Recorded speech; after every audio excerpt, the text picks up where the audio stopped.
everyone, welcome to Xbox On. So this week we're going to be taking a look at some of the sneakiest and greatest assassins in video games. Hang on a second, where's Graeme? I don't know, but anyway, let's take a look at some of our favourites. Dishonored's Corvo is just trying to clear his name of the Empress's murder, who was assassinated before his very eyes, and rescue her daughter Emily. Alongside Corvo's nifty fold-up sword and crossbow made by Piero, you're given special skills by the Outsider to help you deal with your foes.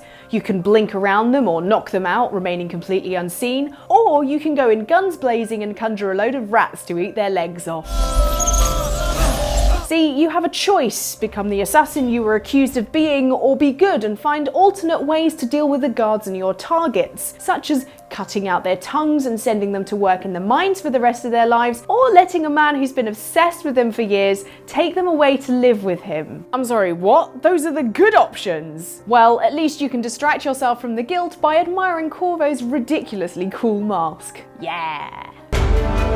This character, you could easily argue, is not an assassin, because he misses his only real assassination attempt, but I just love the character, and that's Captain Price from the Modern Warfare series. In one of my most favourite missions of all time, All Gillied Up, Captain Price attempts to assassinate Imran Zakiv, though sadly only manages to shoot off his arm, even though he's got a giant Barrett 50 cal, which, if you've ever seen one before, it's not exactly hard to successfully kill someone with. Bald head, cold eyes, immaculate style, physical and mental abilities that push the boundaries of human performance. But enough about me. We're here to talk about 47, aka Agent 47, aka the most iconic video game assassin of all time. This is a bloke who was not born to be a killer. He was created as a clone in a sketchy Romanian asylum from the DNA of 5 criminal badasses and raised to be the ultimate organic weapon. His identity is boiled down to a barcode stamped on his baldy head, which shows his date of birth and the batch of clones he's from, but after he escapes from the asylum, he makes much more of a name for himself as the International Contract Agency's Employee of the Month. Every month, ever. Now, thanks to his childhood, he's a little bit conflicted, and his relationship with his ICA handler Diana gets a bit, well, complicated, but through it all, he proves himself to be the most resourceful killer we've ever seen. Now, after loads of games and even a couple of half-decent movie outings, Agent 47 has established himself as the poster boy of the assassination scene, and his latest outing in Hitman is a cracking return to the go anywhere, use anything, disguise yourself as anyone template. Excellent work, 47. We need to get you close to Reed, and we need to do it in a way that doesn't make him double tap the president immediately. As commander of 4th Echelon, Sam Fisher, who only answers to the president, has to take out lots of annoying terrorists who are constantly trying to destroy America. You'd never guess this was a Tom Clancy game. To help him do this, he's been trained to have a very particular set of skills. Skills he has acquired over a very long— no wait, that's Liam Neeson. Well, Sam also has a daughter, is fantastically stealthy, and has a great shot. What the— He also has a few gadgets, including his iconic heat and night vision goggles. We didn't get to wear them in Splinter Cell Conviction, but we did get Mark and Execute, which made me feel like Jason Bourne when I took out multiple enemies in one go. However, if you didn't succeed in being fully stealthy, you could always just grab the nearest enemy and use them as a human shield. I mean, it doesn't have the finesse of Sam's usual silent but deadly immediate takedowns, but it gets the job done. This was actually one of the first games that I ever played back when I was a kid, and I absolutely loved it. You play as the thief Garrett, and even though being an assassin isn't the primary focus of the game at all, it's definitely something that you dabble in order to be that successful thief. You have a few different weapons in your arsenal, including a blackjack to knock out enemies from behind. If you don't want to be that cold-blooded killer, you then have your bow and arrow, where you get a huge array of different arrow types, such as a moss arrow, to help quieten your footsteps, and then, of course, a sword as a last resort. But if I'm being completely honest, Garrett isn't that great of an assassin, as you'll lose pretty much every sword fight you come into, and 9 times out of 10, the best option for you to do is run your cotton socks off and try and hide in a dark corner. Ah, 'tis thee, the master thief. I am most eager to engage in some unadulterated violence.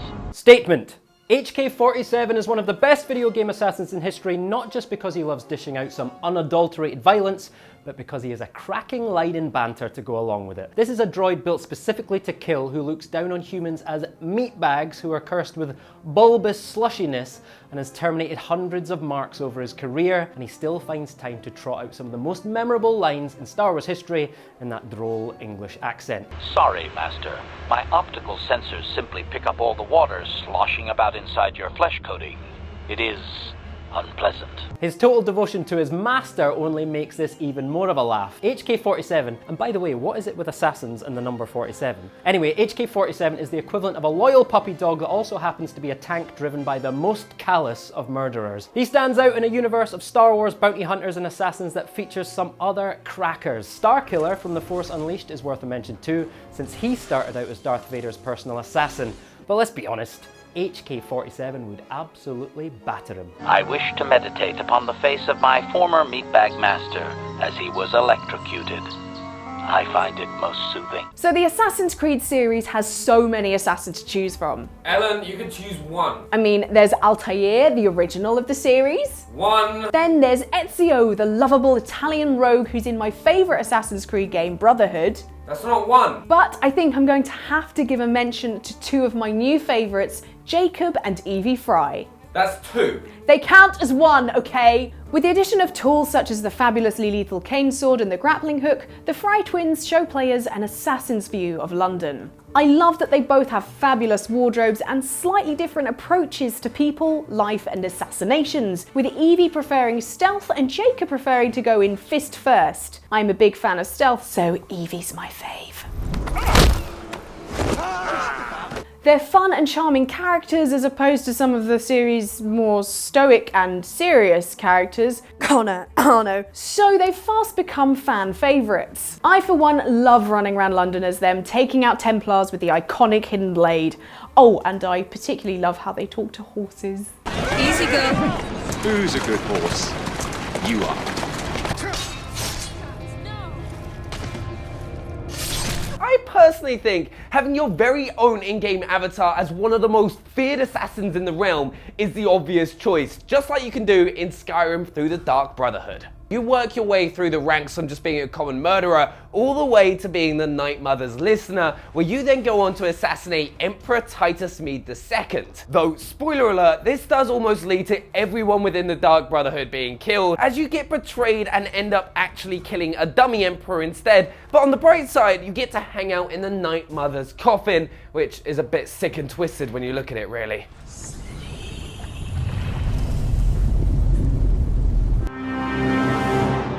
Now, if some of the examples we've looked at are the classic cold-hearted killers, Thane is proof that some assassins don't just leave their work at the office and head home to veg out in front of Coronation Street. Thane is a deeply religious and conflicted individual cursed with a photographic memory of every kill he's ever made. It's a bit awkward. And worse luck, he's also dying a long death from Capral's syndrome, so his remorse has gone into overdrive. Now, Shepard first meets Thane in the bloody aftermath of one of his hits, and gives Thane the chance to redeem himself by defeating the Collectors, which is handy because Thane's mix of stealth, firearm skills, hand-to-hand combat techers, and biotic abilities are a pretty tidy addition to your squad. Female Shepards have the chance to take things a bit further, even though that Morden advises that any funny business may result in a rash with some itching and hallucinations. But let's be honest, we've all been out with someone like that, haven't we? Because killing is an art, and I am a master. Okay, so in the Far Cry series, you're never playing a trained assassin, just some bloke who stumbles into the middle of two warring factions. However, in Far Cry 3, stealth became a major part of the game, and by the time you played RJ Ghali in Far Cry 4, you were constantly encouraged to be silent and deadly, armed with the skills and tools of an assassin. Knife takedowns, various bows and arrows, and silent snipers. Seriously, as soon as I have the recurve bow in a Far Cry game, I'm set. There were assassination missions, and nothing felt cooler than taking out an entire outpost without a single person seeing you. Or sneakily taking out the alarm so that if your assassin skills failed, they couldn't call for reinforcements and you could still take them out one by one. We have this! Or you could just hide nearby and set some angry wildlife on them. Banger! Banger! Hehehe. It is a crazy honey badger!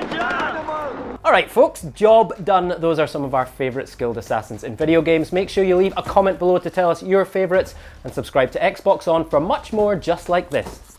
And we'll see you guys next time.